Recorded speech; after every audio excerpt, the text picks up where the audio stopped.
الحمير من غزة مرحب بها، لكن لا يسمح للأطفال.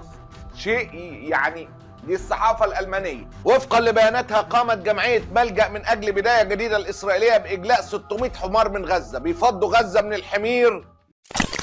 لماذا تنقل إسرائيل الحمير من غزة إلى ألمانيا؟ هل استفاقت إنسانيتهم مع الحمير؟ لا بالطبع، الغرض مغاير تماما. خلينا نسمع معتز مطر. استقبال الحمير من غزة لأنهم مش عارفين مين صاحبها. جيش الاحتلال بيصر على تصدير الحمير لكي لا تساعد أهل غزة في إعادة الإعمار، وألمانيا تلقفت الحمير المسكينة في نفس الوقت التي تواصل ألمانيا فيه رفض استقبال أطفال غزاوية للعلاج. المشهد أدى لصدمة الصحف الألمانية.